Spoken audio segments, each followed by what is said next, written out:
Over the top? No, we had no over the top rules. We were totally reasonable, thoughtful parents who. For 50 years, America's favorite director carried a secret. Every on-screen triumph masked a near-fatal accident, a multi-million-dollar lawsuit, or a family heartbreak he refused to discuss, until now. Ron Howard has finally broken his silence, and what he reveals shakes the glamour of Hollywood to its core. When Ron Howard crawled across the set of 1950 SIX's Frontier Woman at just 18 months old, no one could have guessed that modest moment would launch a lifetime in the spotlight.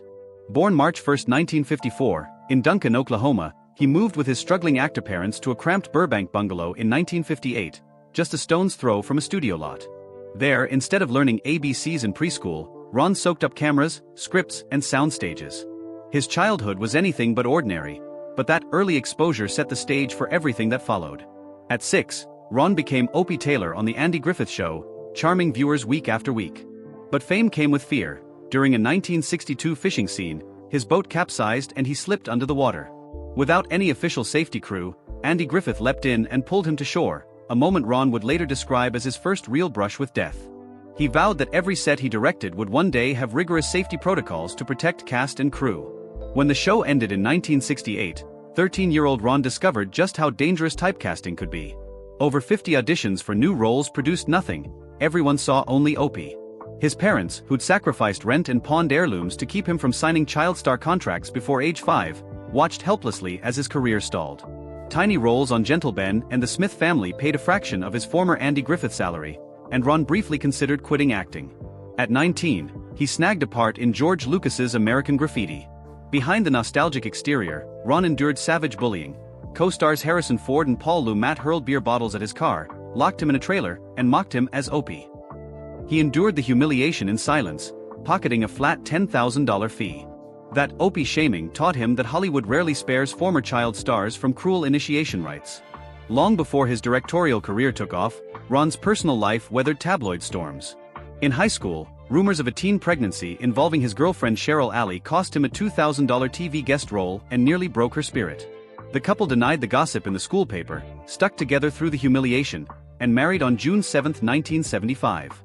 5 decades later, they credit unwavering trust with surviving bomb threats, infidelity rumors, and the brutal scrutiny of fame. Meanwhile, Ron's next TV success arrived as Richie Cunningham on Happy Days in 1974. When Henry Winkler's Fonzie stole the spotlight and ratings soared, ABC planned to rename the show Fonzie's Happy Days. Ron threatened to walk, fans launched a 10,000-letter protest, and the network relented. Yet pay disparities still stung. Winkler earned $75,000 an episode to Ron's $25,000, and the experience fueled Ron's ambition to grab the director's chair. During a hiatus in 1975, he shot a 10-minute short called Deed of Daring Do with just $2,000. Producer Roger Corman demanded costly reshoots that nearly wiped out Ron's budget, but the film won a prize at a small festival and confirmed his passion for directing. Still in his early 20s, he resolved to tell stories from behind the camera. His feature directing debut arrived with Grand Theft Auto in 1977. The $600,000 film made $15 million, but a car stunt gone wrong left stuntman Paul Bartel with serious injuries. Ron was terrified that the accident would bury his budding career. He settled the lawsuit quietly, learned painful lessons about liability, and vowed never to cut corners on set safety again. Splash, 1984, cemented Ron's directorial reputation and launched Tom Hanks into stardom, but the production nearly derailed. Hanks's tantrums over script changes and clashes with crew brought Disney execs close to pulling the plug, only to be saved by the new Touchstone label. When Splash grossed nearly $70 million, it proved that even chaos can yield box office gold. By 1988, it was Willow's turn to test Ron's resolve. With a $35 million budget from George Lucas, the fantasy epic demanded massive cuts. Creative battles raged. Howard threatened to quit when Lucas insisted on slashing $5 million worth of footage. In the end, home video sales pulled Willow to break even, but the bruising conflict foreshadowed future clashes between artistic vision and studio demands. Romantic comedy Parenthood, 1989, brought personal stories to the screen, but also legal headaches.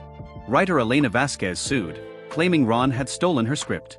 To keep the film's release on track, he paid a $500,000 settlement. For Howard, it was another reminder that inspiration and litigation can be perilously close in Hollywood. The firefighting drama Backdraft, 1991, saw Ron push safety boundaries again. A massive fire stunt burned Kurt Russell's hand and face, and OSHA cited the production for serious violations after 3 crew members were injured.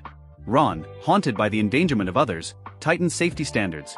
Even his backdraft raked in $152 million and earned a visual effects Oscar nomination. Apollo 13, 1995, showcased Ron's meticulous approach. Tom Hanks insisted on NASA-accurate dialogue, forcing a mid-shoot shutdown that cost $2 million. NASA engineers helped mediate, the crew rewrote scenes, and the film triumphed at the 1996 Oscars. The crisis reaffirmed Ron's belief that authenticity is worth any price. Ransom, 1996, brought terror home when anonymous letters threatened Ron's children, mirroring the movie's plot. The FBI stepped in, the family briefly relocated, and no arrests were made, but the ordeal left lasting scars. Ron later called it the most personal movie he'd ever made, knowing fiction had crossed into real fear. Jim Carrey's 2000 turn as the Grinch kept Ron busy with 2.5-hour makeup sessions and a one-time shoving match when Carrey snapped under pressure. A day's shoot was lost, but Carrey apologized and the film earned $345 million and an Oscar for makeup, proof that even clashes with megastars can produce holiday classics. A Beautiful Mind, 2001, brought Ron his first Best Director Oscar, yet Russell Crowe's volatile behavior tested his patience. Crowe threw a phone at a hotel clerk and once got fired, only to be rehired 2 days later to avoid $500,000 a day penalties. Jennifer Connelly later credited Howard's steady hand in guiding the film through chaos to Best Picture victory. In 2006, the Da Vinci Code exploded into controversy. Catholic leaders denounced it as heresy, protests flared worldwide, and bomb threats forced Ron to hire bodyguards in Cannes. Italy fined the crew for filming without permits, Opus Dei demanded a disclaimer, and US bishops launched JesusDecoded.com. Despite the fury, the film grossed $760 million, proving that scandal can be the best marketing. 3 years later, Angels and Demons faced a similar Vatican rebellion. Churches barred filmmakers, forcing them to recreate Rome's landmarks on sound stages. Ron blamed the church for $50 million in lost box office, yet the movie still earned $485 million. He came to believe controversy was a double-edged sword, painful in the moment, but irresistible for audiences. Back home, Ron's own production company, Imagine Entertainment, hit rough waters in 2015 when 54 Sudanese refugees sued over The Good Lie. They alleged their harrowing true stories had been exploited for a one-time $55,000 fee with no further compensation. The 101-page lawsuit shocked fans who saw Ron as a humanitarian. A secret settlement in 2017 ended the case, but not the ethical questions it raised. Rush, 2013, revisited Ron's long-running safety crusade. During filming of Nicky Lauda's fiery crash, a suspension failure sent stunt driver David Crowder into a brutal wreck. He sued, accusing the production of ignoring warnings. Weeks later, stunt coordinator Sean Edwards' teenage son was killed in a separate accident. The tragedies renewed industry scrutiny of stunt protocols. Solo, a Star Wars story, 2018, confronted Ron with yet another creative battlefield. Lucasfilm fired directors Phil Lord and Chris Miller over creative differences, and tapped Howard to rescue the project. Reshoots ballooned the budget to $275 million, and insiders claimed Ron's classic sensibilities sanitized the film's original energy. Fans petitioned against him, and Solo's $393 million return was deemed disappointing. By 2025, the Nepo baby debate reached the Howard family when daughter Bryce Dallas Howard spoke openly on a podcast about her Hollywood privilege. She acknowledged her lineage, grandparents Gene and Rance, uncles Ron and Clint, and admitted opportunities came easier. Though fans demanded proof of her own merit, Bryce emphasized the hours she'd logged behind the camera and the mentorship of godfather Henry Winkler in carving her own path. Through every triumph and trial, near-death stunts, lawsuits, tabloid lies, death threats and creative wars, Ron Howard never lost sight of the human cost behind filmmaking. His father Rance, whose acting career spanned from Chinatown to Nebraska, died in 2017 at age 89, wrapping his final role just 36 hours before passing.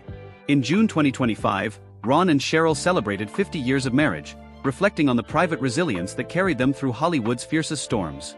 Now, at 71, Ron Howard finally lifts the curtain on a life lived in the glare of cameras and the shadow of danger. His story reminds us that every frame of celluloid carries not just a performance, but the real risks, sacrifices, and secrets of those who make the magic happen.